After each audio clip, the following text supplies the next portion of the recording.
Hi, everybody. Thanks for joining me today in the locker room.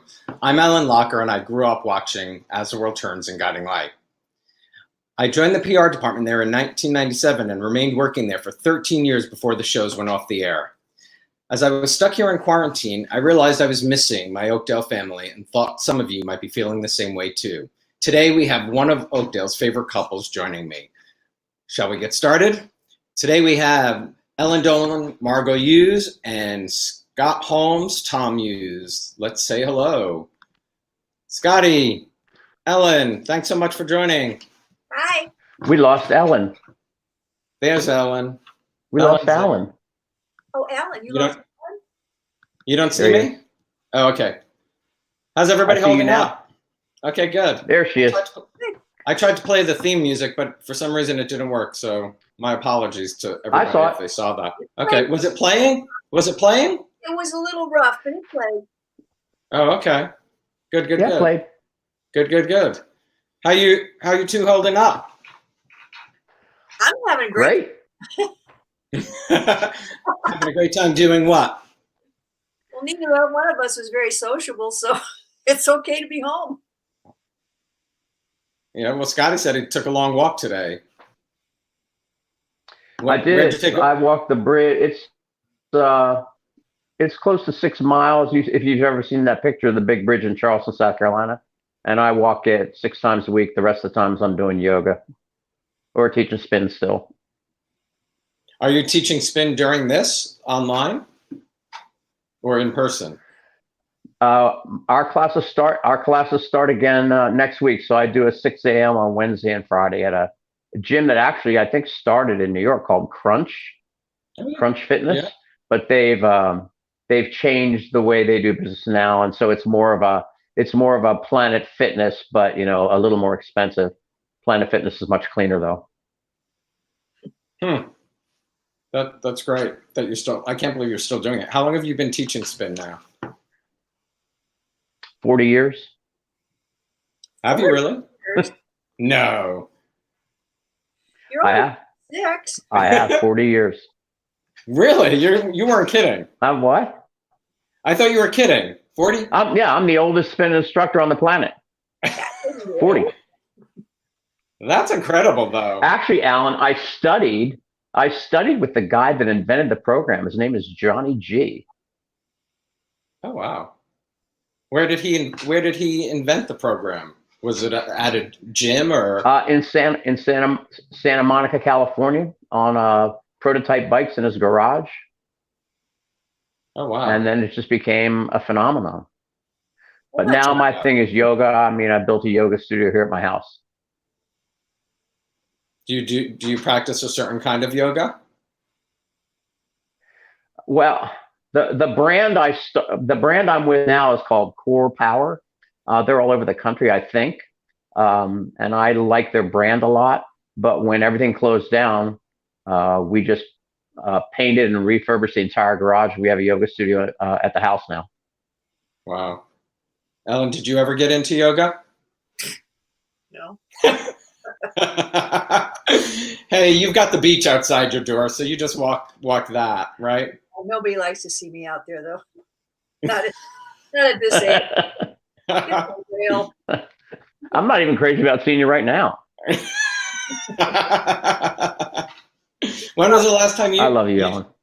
When was the last time you two saw each other? A couple years. Go ahead, Ellen. When I got that puppy that was in here, that fake English Shepherd. That's when you saw you mean your second one? Yeah, when I saw you, I went straight from you to Iowa, and then I picked up the puppy and dragged her back. I thought Doug was playing golf and you went back to Hilton Head or something. No, we weren't there. We were staying up in a beach house with John Perkins, makeup man John Perkins. Oh, okay. Okay. And I think it was Memorial Day. I don't know when it was, but that's when I get the puppy. Do you two remember the first time you met? Yeah, it was at the audition. Oh yeah, for sure. Yeah. What was We first actually impressions? we actually hit it off immediately, and we were just kind of famous friends from the onset. There was never really a hitch or anything, you know. I think, except when Ellen left for a while, Hillary Bailey Smith, who played the role, kind of wanted to move on, so there was no real animosity or anything. And I was just glad, you know, Ellen showed up. Well, and it's pretty great because you had chemistry with Hillary, and then you had amazing chemistry with Ellen. You know, Yeah, I think so. must have And felt we had, pretty you know, nice. great storylines. I mean, Doug Marlin was still there, and that was like, he was, you know, he was such a fan of Tom and Margot. So um, it was really great for us. And then, of course, everything kind of fell apart for me, you know, in later years there. But that's, you know, water under the bridge. Both of us. Hmm. For both of us. Not just for one. No, What do you remember your first day? The last What were you 10 gonna say, Ella? I said the last 10 years were pretty hard. Yeah. Yeah. Do we have a big Ju- delay here in sound? Sometimes it could be the internet. We are, you know, live on the internet. Scott, Ellen, do you remember your? Just remember Go what it ahead. sounds like when you sing the national anthem at a football stadium, Ellen. Yeah, last It's like time that. that was kind of like being beached at Montauk. Get the whale out of it. Starting to stink. Scott, it looks like it's pretty nice weather down by you. You've got a pretty good tan going. I got a farmer tan, so just my, you know, my arms and my face a little bit. It's just literally from walking the bridge. But I started this morning, like I told you, at 4 o'clock, and it was 80 degrees already. Oh wow! Are you up every day at 4 in the morning? Yeah, usually 3:30. But I'm also in bed at 8 o'clock at night. We're 7:30. Oh wow! You know, I go to bed.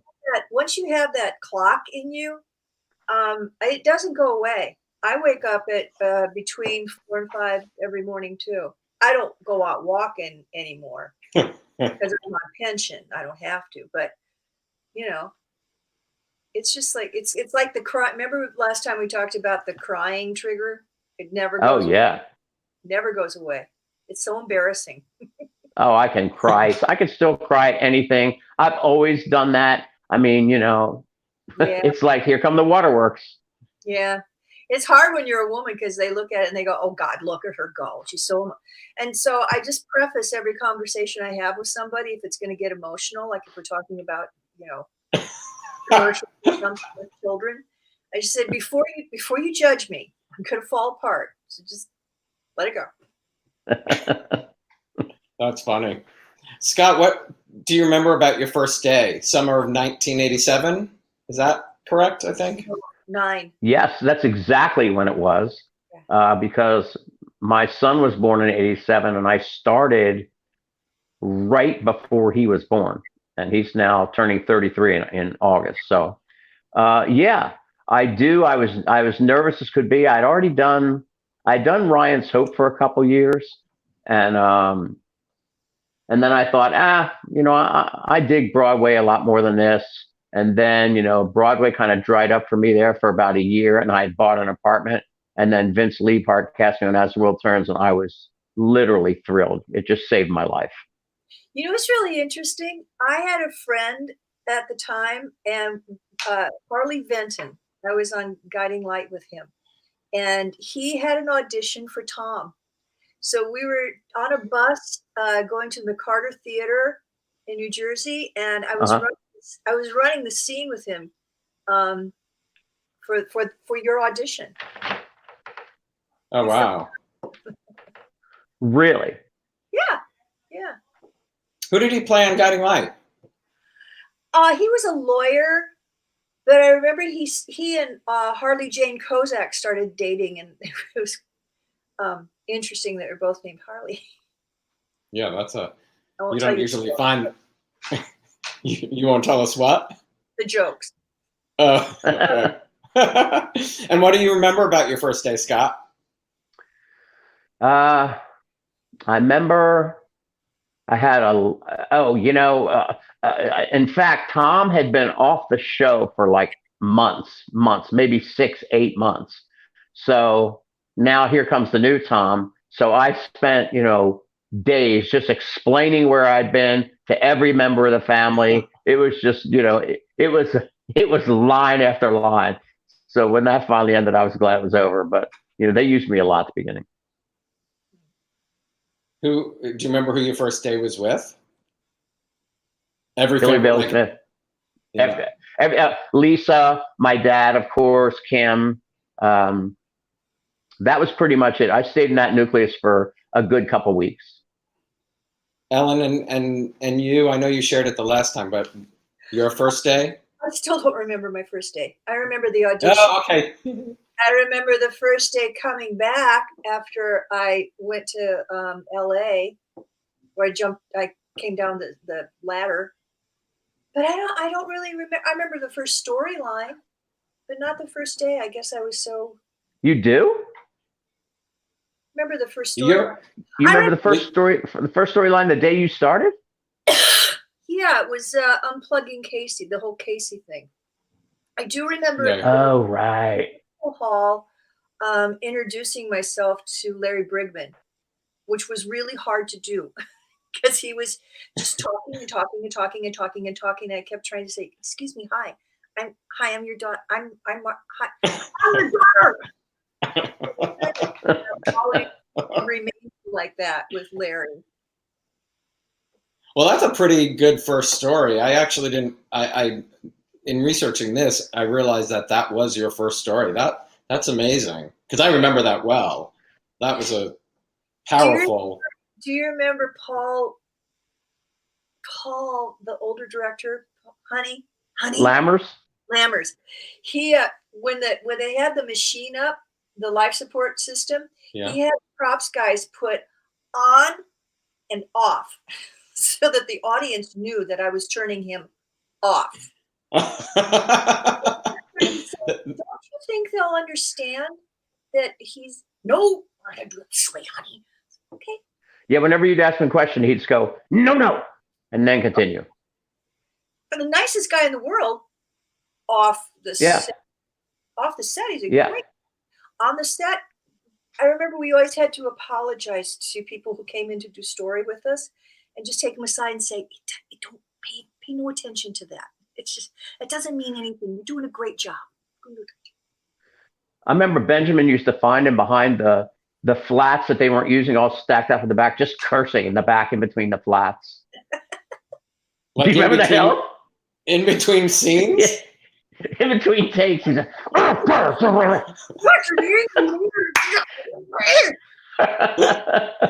my God, I don't know the guy. That's great. I used to have to tell Scott and Benjamin to stop making fun of him. He's going to die on the set right in front of you.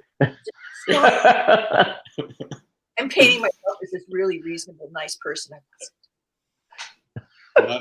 That's a good story. That's a good story. He probably scared a lot of people, huh? We did. He scared everybody. And he hated my grammar. I mean, he hated my grammar. If I said the word me instead of I, he would just go ballistic. Wow. How would he stop? Scott. Yeah, every time. Oh my God. Speaking of Benjamin, can you share, did you and he hit it off right away, Scott?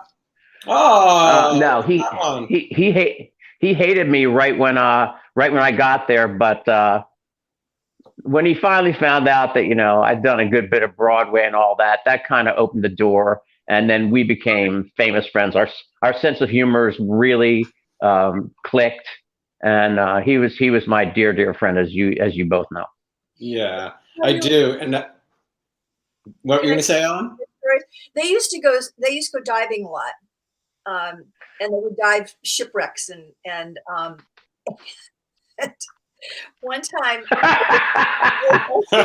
and Scott couldn't find Benjamin, couldn't find him anywhere. He's swimming. Finally comes around to this little cabin, and in the cabin, Benjamin has set up a little table, and it was actually just the opposite. Benjamin couldn't find me anywhere, and there was a little little patio table outside the shipwreck. He was in the shipwreck.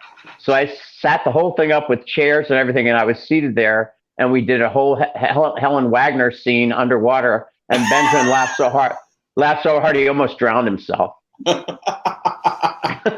I can't even show you the little things we were doing, but it was really funny. Yeah. Oh my God. I was reading something too where Benjamin was talking about winning $20 for a bet because you bet him to walk into the makeup room. Do you remember that? Oh yeah. In his tighty whities, was that it? Yeah. Or was it a jock strap or something? Only cowboy boots and a jock strap, right? Yeah, something and like a that. Dance Panties belt. and a. Yep, it was cowboy boots and a dance belt, I think. Yeah. That's funny. That's funny. Speak of some of your family members. Ellen, talk about working with Ann Sword as mom and Scott Bryce and.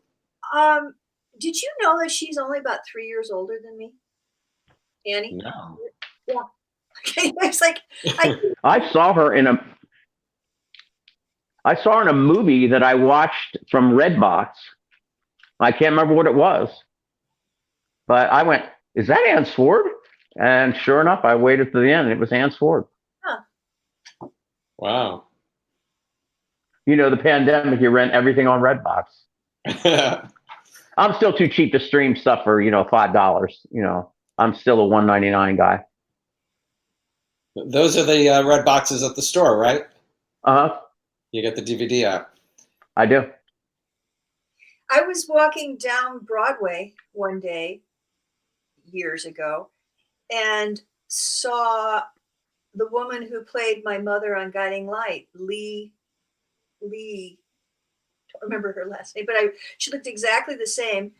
And really? I saw her, like, Mama? And Yeah. but I've never run into Annie Swart anywhere. She lives out in Utah or something, doesn't she? I assume she's still there, yeah. Yeah. Oh, wow. I'm trying to think. Who was Maureen's mom on Guiding Light? I don't. Lee. But I'm trying to think of the character. What was? Mama. Do you remember the character? Mama. Mama. Right. Oh! I know who you're talking about. Maureen's a Reardon. Yes. Lee. Yes. B. Reardon. She was B. Reardon. Lee Lawson. Lee Lawson. Yeah. She was Lee Lawson. And Yeah. I was thinking Bauer because you were Bauer, but Reardon. No, I was a Reardon first. Yeah. Or I went. You were Margo Montgomery before you were Margo Hughes. Yeah. She's always typecast. She's played the same name role in everything she's ever done. I always played the woman who was always married. I never got to goof around. Or here's my other pup. There's Harley. Yeah. Not too interested in playing around the Harley. This is their sleep time. They have to wait till we go to sleep till they bark incessantly. Here after her. Anyway, nobody cares. And what's his name, Scotty? This is Jackson. And my first one was Brody. And Brody's in the other room. This is the puppy. Right? Oh, wow. And Scott, we almost got one. You mentioned your son earlier. What's your son up to these days? 33, you said? 33. He looks like a god. He's like ripped and works as a bartender in a big restaurant in Raleigh, Durham. Moved in with his girlfriend. His life has gone really well right now. Oh, wow. Yay. I'm going to ask you the bar later because Cheryl, who used to run the PR department at As the World Turns, lives in Raleigh, Durham. Really? Yeah, Cheryl moved there. She has her and her husband and their little boy live in Raleigh, Durham. She went to school there, so she moved back down there. Raleigh's a cool town.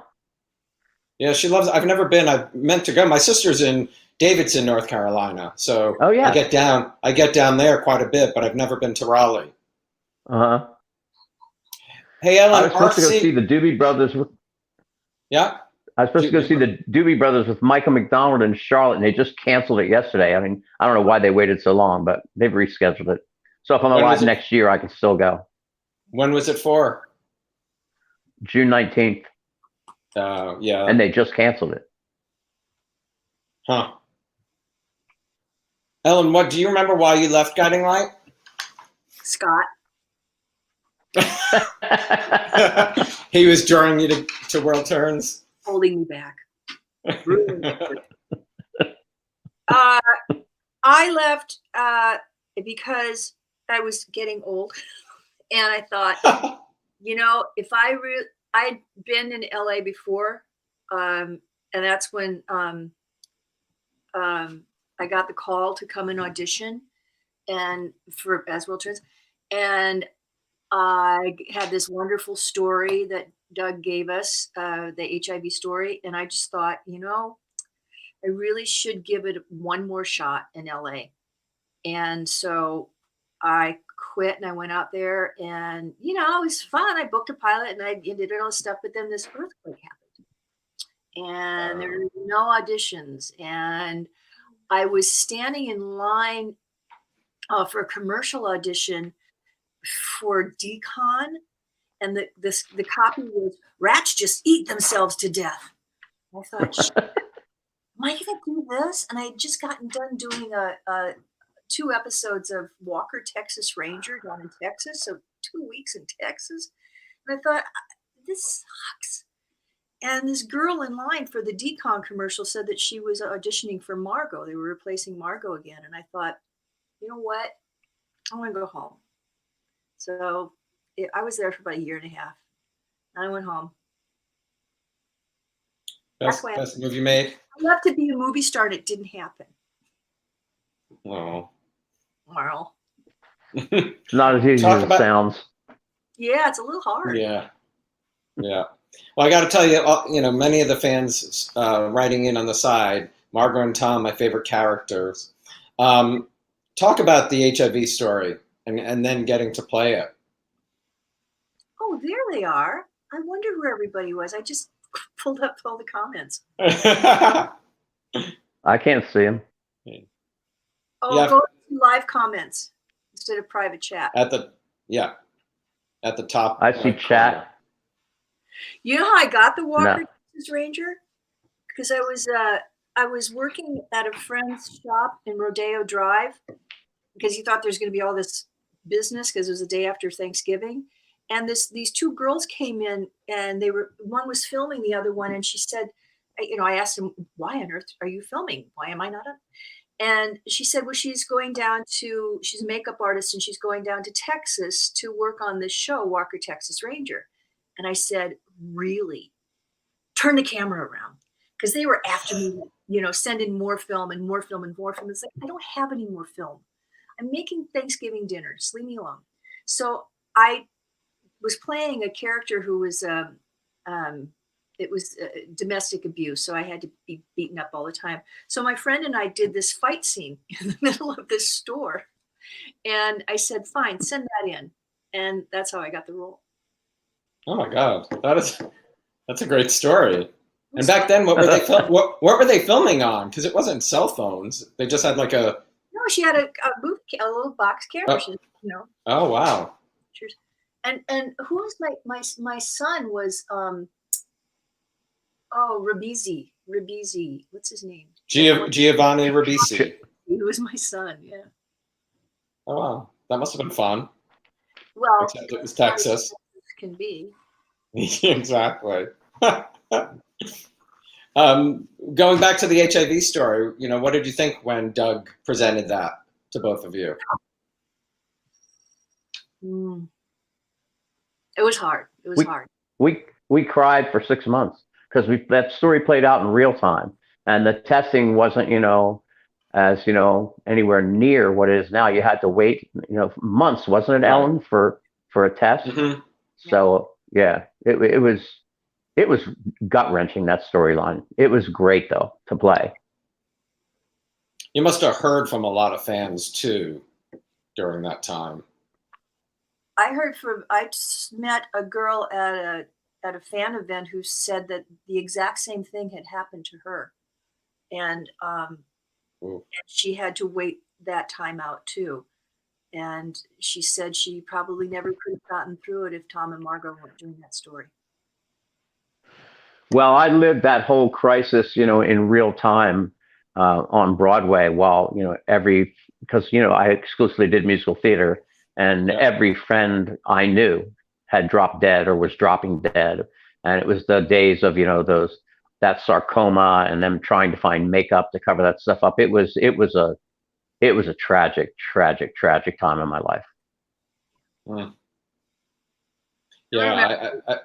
We would just sit for like 10, 15, half an hour after shooting those scenes, Scott and I, just trying to come back to some sort of reality before you could go back out and face people. Because it's, we all. I was going to say, you have to, how do you shake? Yeah, we'd be exhausted. Yeah, that's a hard thing to shake, especially Scotty, if you know people and lost people, that's really hard to shake. Oh, my brother as well. Oh, I'm sorry. I didn't know that. Yeah. Scott, talk about Don and Eileen as your parents. I mean, two really characters in themselves, different. Don was one of the funniest men I've ever known. And he was also my confidant, informant. He led me through he helped lead me through my monetary life. Sometimes even with large personal problems, I would go into Don's room and I'd say, "You mind if we close the door?" And Don would counsel me. He's a great guy. He's a great human being. I always loved him. He is Eileen, funniest people. That's another wacky story. Share some. She was great, but she was Eileen the ingenue. That's just who she is, who she was. I remember she'd moved from one apartment. I remember she moved to an apartment above some famous restaurant. Ellen, do you remember that? Was it named after a champagne or something? I don't know. Sham Pipple Pop. I can't remember. Sham Pipple. I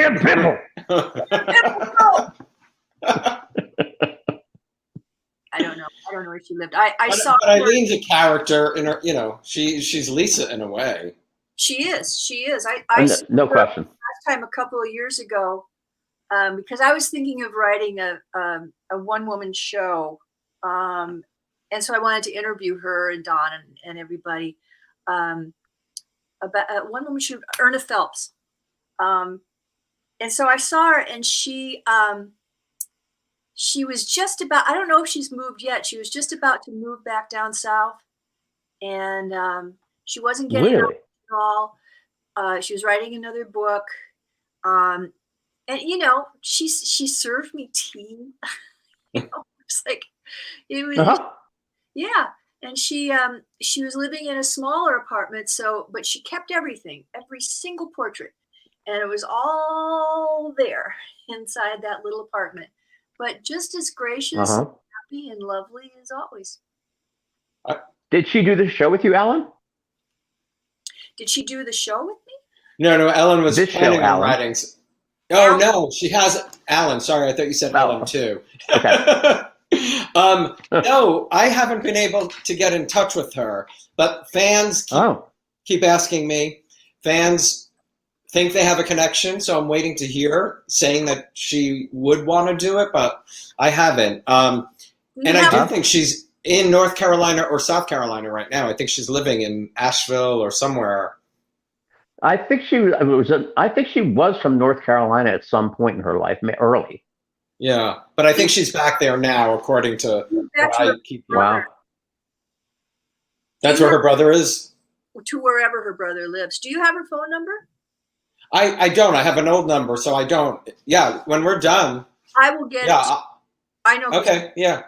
Okay, yeah, that would be terrific. You should contact. I know people. You know Chip, right? Chip Capelli? I know Chip, yeah. Yeah, go to him. He knows exactly where she is. He's had her tagged and monitored. It's kind of creepy. Yeah, I know people would love to see her. I just did Don and Kathy about 2 weeks ago together. I have to say, Hi, Francis. I think Francis. It's Francis. Hi, not Francis. here, I think is tuned in. I think. Mwah. Hi, And Chip just commented that he does. okay. I have her number. Ask him if I will. Francis is on. What? Ask him if Francis is on. Chip, Ellen. Well, he probably heard you. Do you know if Francis is listening in on this right now? Scott, do you have a favorite musical you've performed in? I know one of our fans, Rob, was asking. Oh, my favorite all time was Evita. That's the one that changed my entire life. But I did Grease. That was fun. I did The Rink with Liza Minnelli and Cheetah Rivera, which was crazy. And I did Tommy Hutchins' Whorehouse when they revived that. Talk about them. My favorite. Wait, talk about them. What were Cheetah and Liza like? Yes, tell us what Liza was like. You must know something over there. I mean, I do. Cheetah was the ultimate professional every night. You know, Liza was, she was trouble. She was trouble. You're so sweet. You're so sweet. That is. Chip said, yes, she is, Ellen. Oh, good. Hi, good. Yeah. I saw Scott in both of those productions. You did before? Which ones? I saw the Rink before I knew, who he was. Oh, right. And then also when I first came back after leaving, when I came back from LA, you were doing Best Little Whorehouse, and I came to see you for opening night. Right. Yeah. Oh, wow. I would have loved to have seen you do Evita. What's really weird. We were cleaning out the office a month ago up here where I am, and Carrie says, "What is this?" And it was a VHS tape of me performing in Evita, the entire play. So who has a VHS player? Nobody. So I took it to this. I took it to Walgreens, and they're going to put it on DVD. So 3 weeks later, it comes back, and I go up and I go, this is going to be so exciting. I open it, the VHS is in there, and then I read the paper. It says couldn't do it. So I took it to a local place here, and he said, "Oh yeah, I can do it." And so he put it on DVD and then on one of those little sand discs too. But the quality was so bad we could barely watch it. No, that's a bummer. Yeah. Do you know that you guys are according to Wikipedia, the longest married couple in soap opera history? Mm-hmm. Really? Yeah. Yes. Yeah. That's an incredible, thinking of all the soaps that have been on the air, it's a pretty incredible milestone that, one couple was able to stay together. Yeah, I was the nicest guy on daytime TV, except for that one little dalliance with Kelly Manahan. That's true. Talk Ellen, about not that. so much. It's so nice. Ellen had a few. I didn't really. I had like fantasy dalliances. Oh, I guess I did with Hal, but that was before I got there. Anything after that was always just a fantasy, which was a little weird for me because it's like, I won't tell you about it, but anyway, I just wait. What? Go back. What was that? If you're doing fantasies, what does that entail? Yeah. So Margo. Anyway, I just remember that towards the end, I think about the only thing left to Margo was that she was just a bitch. She was so mean. Well, you had some great stuff. I mean, both of you with Kelly, great scenes. Yeah, the stuff with Kelly was really fun to do. But I got to tell you, having been married to the character Margo for so long, there was something that it just never ever really felt right to me. I mean, I played it and all that, but it just didn't feel right to me. Yeah, I felt the same way when they brought on Doc, and they had Margo and Doc Jeffries, right? Doc Jeffries. That didn't feel right either. That felt kind of junior high-ish. But I do remember one time during one of Margo's fantasies, um, I had to stroke my hands down his arms, and he was a football player. So I remember going down his arms and going vroom, vroom, vroom, over his muscles. And I was like, oh my God, are those real? He was just so lumpy and muscular. And He wasn't a football player, Ellen. He was a Pittsburgh Steeler. a stoller? He's a That's stoller? different. A Stiller. Stoller. How about him Stillers? Yep, stollers. He was a nice guy. He was a really nice guy. Yeah. But yeah, that was a weird story. Are a lot of people from the show still around the New York area? No, I mean, Anybody know? I think a lot of people are out in burbs. I mean, Kelly's in Chicago now. Yeah. Martha's out here in Jersey, like me. Trying to think. Michael Park is upstate. Maura and Scotty are in California. Right. Yeah, the end was so anticlimactic that I was really, if the show was going to close, I was really ready to walk away. I was ready to walk out the door and just get on with, some other form of life. It just, I didn't like the way it felt at the end or any of that stuff. Yeah. Just the way you were written off, or just how it all ended in general? Just how it all ended and kind of dissolved for especially my character. And I mean, would I have stayed? Of course. I mean, who isn't in love with pensions? But I didn't hate it when the end finally came, because it was, just kind of fizzled out. It felt like to me. Right, you weren't challenged. Being challenged is a not different at all. story. Yeah. Yeah. Both of you definitely like the challenge of it. I mean, that's why you stayed doing it. Oh God, it was so much fun for so many years, but towards the end, it just was, God, do I have to go in? Do I have to learn these lines? I mean, doing the show was, I mean, that was the hard part. I mean, we had more fun in those studios than you should be allowed to have while being paid. I mean, it was a laugh fest. Who was the biggest prankster? Don. Yeah. Well, conversationalist prankster. We didn't really do pranks. We just talked a lot. Benjamin was pretty good in those rehearsals too. Oh God, the rehearsals were amazing. We always said morning rehearsal. If we could have taped those rehearsals and sold them, P&G would. Oh, they would have made billions. They would have made a lot of money. Blooper I remember reels Benjamin. Go ahead. Yeah, go ahead, Scott. I remember Benjamin in rehearsal one morning. He was a detective, and they were doing a storyline about somebody that had been roofied at a bar, and then he was on the stand, and they were asking him. The prosecuting attorney said, "Yes, but when someone gives you Rufinol, you can't remember anything about it." And Benjamin said, "But that's the beauty of it, isn't it?" And I just lost it, because Benjamin was that perv, That's great.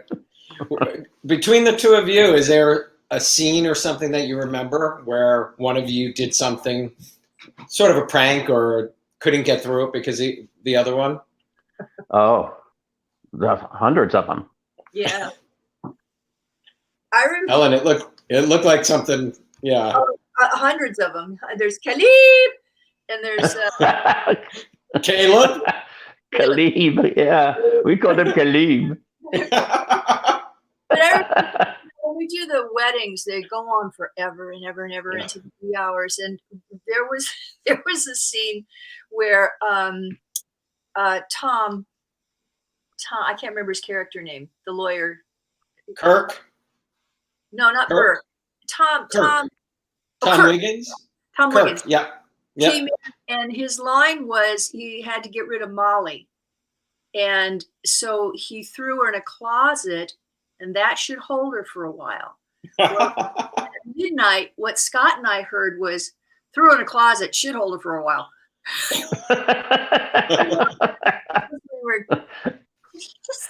Yeah, those long weddings. I remember one we finished up at 5 a.m. and started the next episode at 7. Yeah, you got turnaround pay. I think Wow. Maria Do you was remember- directing that day. Do you remember whose wedding? Oh God, they all married each other. Who knows? Yeah, they did over and over Yeah, and over. Yeah. Over. I don't remember. My So you favorite. both? Yeah. Well, I was gonna say my favorite wedding is when we got to hear Lauryn Hill sing. It was like, oh, we just thought this girl was doing this silly little story, and then all of a sudden it's like, oh, and we got to sit here at 11 o'clock at night and listen to a girl get her big break, and then it was Lauryn Hill, and she sang. It's like, Yeah. She was Nancy's protege, right? Wasn't she? Yeah, Nancy was teaching her how to rap. She wasn't Oh my God, she was. That is. Yeah. A beep, a bop, a beep, beep, bop. it's a beep and a bop. Oh my God. Can you share any Helen stories? Because fans always ask about Helen and yell at me if we don't mention Helen. So I want to make sure we. Boy, I sure can. I'm sure Ellen can. We all can. Everybody can. Everybody does have a good story. Come on, somebody share some. I remember Benjamin. When Benjamin used to always say, "I'll put the kettle on," because that's what Nancy always said. But Benjamin had an uncanny way of mimicking people, and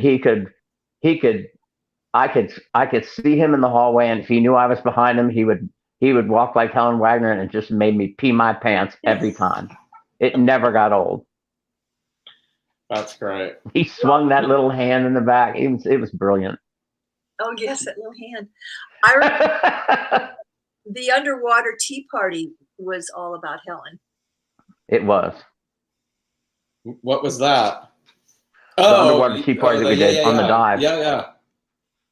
Yeah, totally. Benjamin took me on a shark dive once, and he was reaching out and touching sharks, and I would, but there's video of me, just like almost hitting him, saying, "What's wrong with you?" But that was a cool day. And you had some great kids on the show, both of you. Yeah, who's that young man that was in Walking with Scissors? Is that what that movie was called? Or who's the young kid that played our youngest son? Joseph Cross, maybe? Joseph Cross. Yeah, Joseph Cross. All of our sons have become movie stars. We did nothing. Yeah, Billy's doing real well. Yeah, Billy's doing. Zach does pretty good. Mm-hmm. I think he's got a kid. Yeah. Zach Werg. I think Zach Werg. I think he did. Yeah. Wow. Don't. Father. I remember when he first joined. He was hard to tame. That one. Mm-hmm. He was funny, but he was hard to tame. Zach or yeah, Billy? they were. Zach.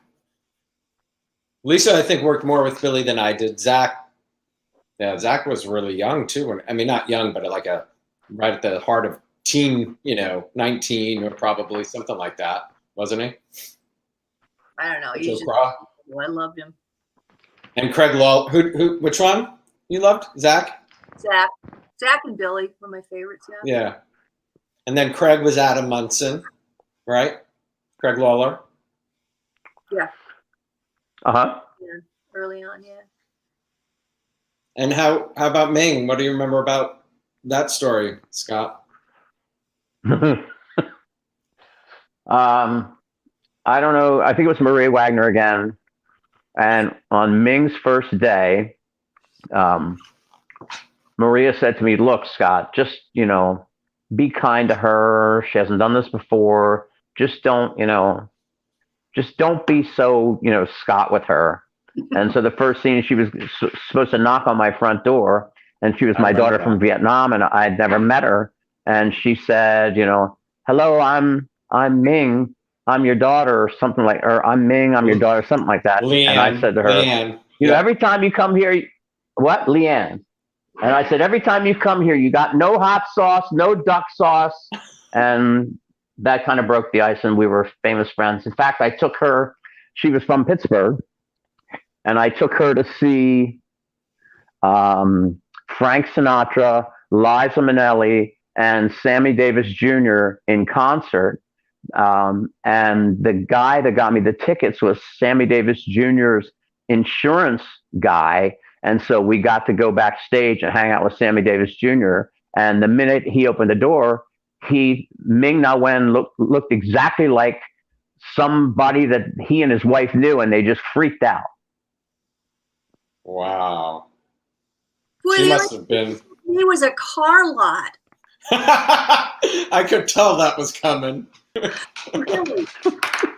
We got drunk and bought a car one day. You didn't get to meet Sammy Davis? No. Oh, sure. Oh, no. No, that's what Ellen's saying. You both replaced, popular actors. What did that affect you as you were coming in? Like, did it have any, fear or trepidation for either of you? I knew Greg Marks was beloved, but there was nothing I could do about that. So I just kind of assumed they hired me because they liked my personality, and I just picked it up from there. And I mean, you can ruin your life, feeling like you need to, mimic somebody.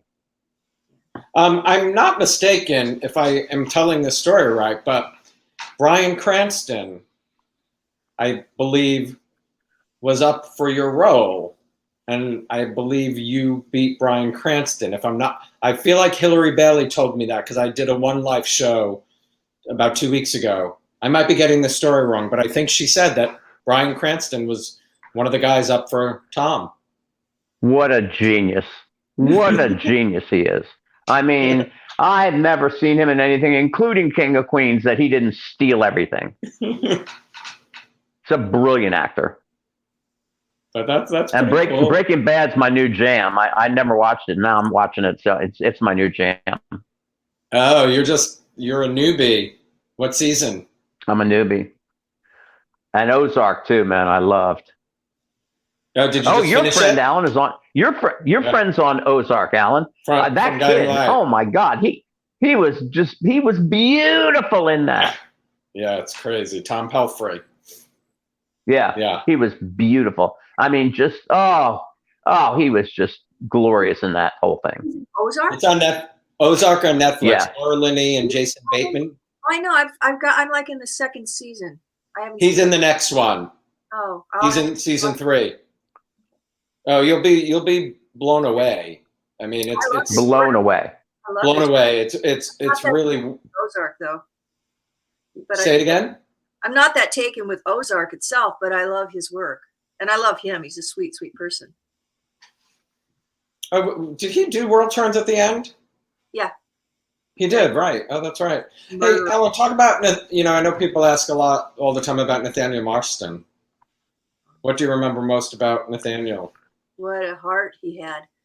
He was just he was a beautiful young man. And, it's just horrible how he went. But it was really kind of a romantic, neat thing. The reason he didn't pass away, he died in a car accident. The reason he didn't die right away is because his heart was in the middle of his chest. It wasn't off to the side. So that's why his heart wasn't punctured. So, I mean, his heart was in a different place. And that's sort of always the way he was. He was just a little off and kind of wonderful without being off. Oh. Yeah, Ellen had a special relationship with that kid. She really kind of took Nathaniel under her wing. Just loved him. He hated my armpit, but I loved him. Oh my God. And Scott, what do you remember about Ryan's Hope? How long did you do that for? I did it for 2 years, and I had an option for the third year, which I exercised and didn't do it because I wanted to continue Broadway. I mean, the work. I finally got used to it, and even more so on As the World Turns. But I just didn't really understand the work. It was too fast, and but I played Dave Greenberg, so everybody on the show was Jewish. Everybody in the cast was Jewish, and they played Laszlo Novotny and Marconi and all that. So they brought me in, Scott Holmes, to run the deli. So my name was Dave Greenberg. It always fascinated me. Perfect casting, right? Yeah, right. And my first line was pickles, pickles, pickles. We got pickles. Is that serious? No, serious. My first line on Ryan's Hope. And they put me in a light blue silk short sleeve shirt, and I pitted that thing out so bad before I hit camera that they were in there with hair dryers, and finally they just changed my shirt. And you thought Ryan's Hope was fast. World Turns was, by the time you left, was pretty darn fast. Yeah, it was.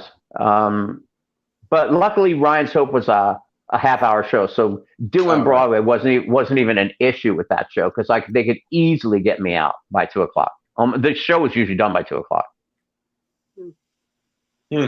I mean, done taping. Right. Who or what was the biggest influence on the two of you becoming actors? It was my high school drama teacher. Her name is Ann Nelson. She's still alive, and she cast me as a sophomore in Camelot. I already had a lot of music in my life. I mean, I played the piano, I sang, I played the trumpet, but I'd never done any theater. And I did that play, and I went, she was very encouraging, knew my father had passed away, called on a lot of that stuff in the Lancelot scenes. And I just got an idea of the craft from her, and that she was my biggest influence in my early years. After that, Hal Prince, hands down, nobody, Hal took care of me in show business when he cast me in Evita, and he called me in his office for about an hour and a half meeting, especially since I was going to LA, and said, I want you to know what you need to expect out here. I want you to know what you need to know. You need to know about money. You need to know about bad agents and good agents. And he really, really helped me. That's great. I love that it's a theater teacher too, an acting teacher. Yeah. Hal Prince was the best storyteller in the world. I mean, he could have a table of 15 and no one would speak because he had these stories, true stories that he had lived through that, were you barely breathed when Hal was talking. Now, I know was he a big Broadway producer? I'm sorry, I can't remember exactly. I know. Director. He directed Phantom. He directed Evita. He directed, 50, 60 musicals. A lot. Big. What's that one? The Sondheim musical with the almost kabuki. What was that? Pacific Overtures. I mean, he was very prolific. Right. Huh. And Ellen, for you? I'm madly trying to go through because I'm not very good at remembering names. Ellen, just say it was me. Miss Scott Holmes. All about couches. It was a casting. Shirley Rich was a casting director in the 70s and 80s. She's the woman who discovered Meryl Streep and cast her in Kramer. But she was a graduate of University of Iowa. So she used to come back and visit her family back in Iowa, and our professor got a hold of her, and she would come in and do these workshops with us. And so when I came to New York, she said, you contact me and you treat me like your grandmother, and you just make sure that you get a hold of me. But first, very much like Hal Prince, get a job, get a checking account, get an apartment, get to know the city, get yourself settled here. And so I did. I got my equity card like right away, the Milwaukee rep, and then came back in, and she set me up with 3 different agencies right away. And within a year, I had Guiding Light. So then the next influence was Betty Ray, and she actually loaned me money because when I started, I had like $50 when I started. So it was casting directors, the grand old dames, the old ladies of the theater that always kind of took care of me. And Betty used to go see I everything. had one too, Ellen. You just made me remember it. I did One Life to Live for 3 days as a day player with lines. And Mary Jo Slater, Christian Slater's mom, was the casting director at One Life to Live. And she called me in after my 3 days and said, "Do you sing?" I said, "I'll sing anything you want." I said, "I can sing like Aretha Franklin." She said, "I'm casting Grease. Would you come down and audition for us?" And that's how I got on Broadway. Wow. From being on One Life to Live. Wow. Yeah. What did Christian you do with was actually Grease? on Ryan Soap. I played Johnny Casino, Teen Angel. Actually, I started as an understudying all 5 male roles. And, the cast was old by then. Danny Jacobson, Paymer, David Paymer was in the show at the same time. And so I had to learn 5 roles in 2 weeks. And the very first week I went on for all 5 people on different nights. I mean, I had index cards everywhere. I mean, under my shoes everywhere. My first entrance, Danny Jacobson, who created and wrote Roseanne, was a big comedian in the show. And he was playing Kanicki, and I was playing Sonny Latieri. And so my very first entrance, I walk out on stage and I go, "Hey, Kanicki, how you doing?" And Danny Jacobson looks at me and looks down at the floor and looks back at me. And I said, "Hey, Kanicki, how you doing?" He looks down at the floor again, looks back at me. I move up a foot because he wants me to be closer to him, I guess. And I said, "Hey, Kanicki, how you doing?" And then the scene went on. I mean, it felt like 3 hours before he spoke to me. I thought all the marks fell out of your class. All your fell out. They were everywhere.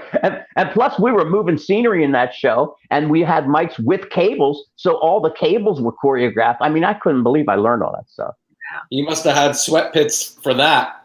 Oh, dude, unbelievable. Because I sure would have. The thing that really saved us is that, well, for me particularly, I always had a desk job. Like, and I could write things down on my desk. You think Margo's like paying attention to all this stuff? I'm learning lines as we're going. And I remember when on Light, at one point I became the hospital administrator, and I always had a clipboard, so I just had my script right here the whole time. Makes it easy when the character needs. When the character needs paper. Do you have any good Betty Ray stories, Ellen, from auditioning for her? Because everyone just loves Betty.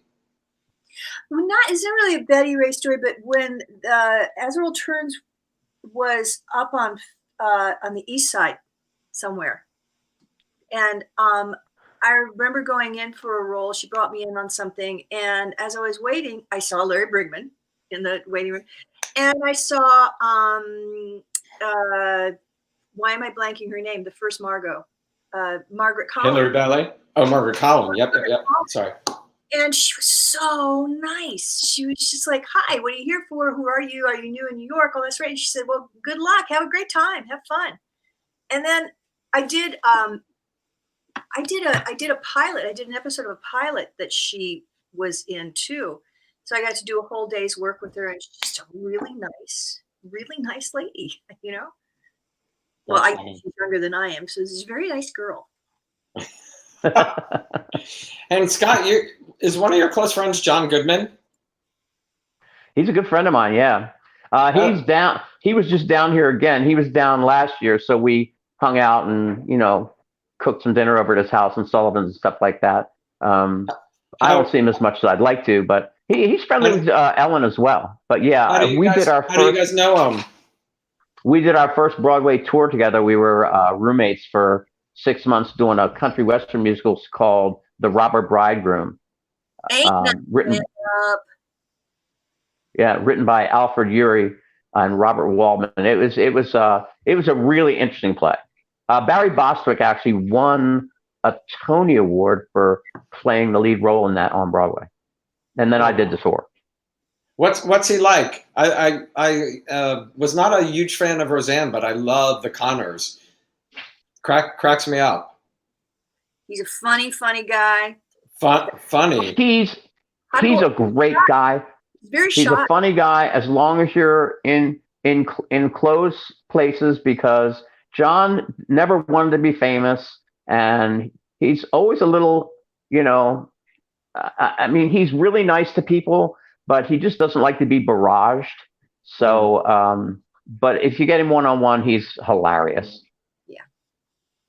He's a funny man.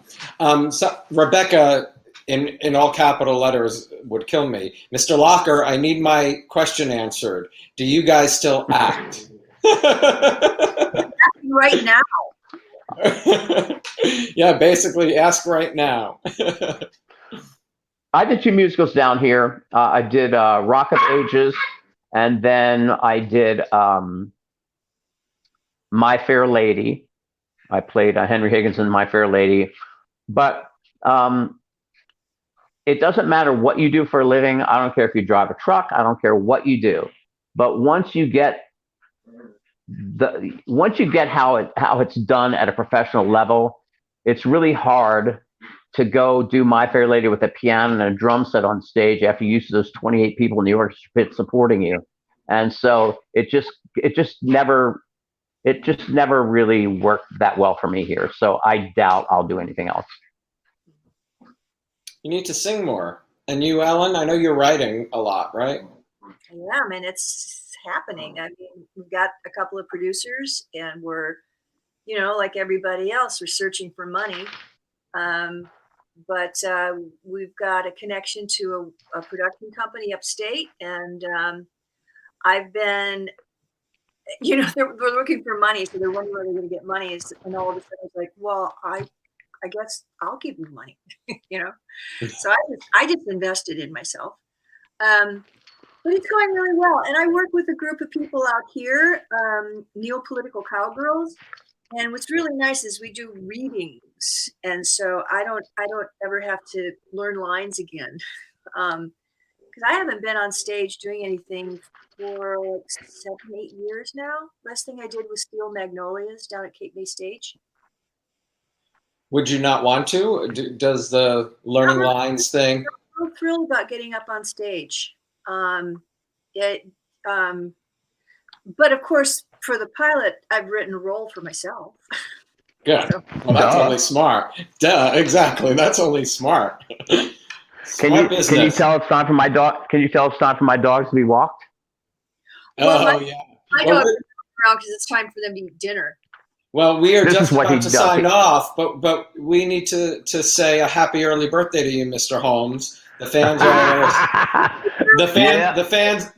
are all saying your birthday is the 30th. Is that correct? It's tomorrow. Tomorrow. Yeah. 68. 60. Wow. You look amazing. Yeah, right? Thank you. Well, I stay at it.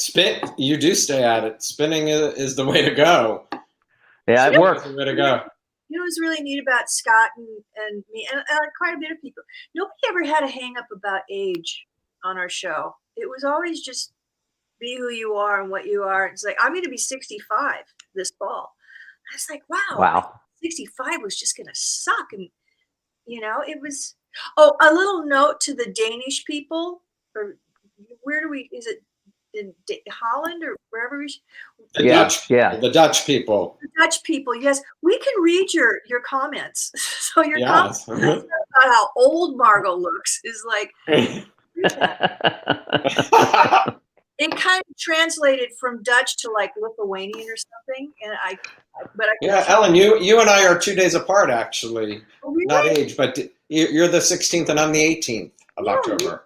Little Libras. Libras. Well, Scotty, you have an amazing birthday tomorrow. You going to do anything? You'll walk the Thank bridge. you, my friend. I'm going to a restaurant. I'm taking 2 yoga classes and walking the bridge. So that'll be my day. And we're going to a restaurant tomorrow night. Nice. Very nice. Say hi. Well, thank you. Thank you both. You know I will. So much. My love, Hey, my love yes. to Doug too, baby. Yeah, thanks. Stay well, both of you. If you want, stay backstage and I'll just sign off and you can talk for a minute. Okay. Cool. Bye. Thanks for doing this, Alan. And Thanks so thank much. you, It all was you fun. fans that tuned in. We really, really appreciate. Bye, guys. Thanks so much. Thanks, everybody, for tuning in. I'll see you next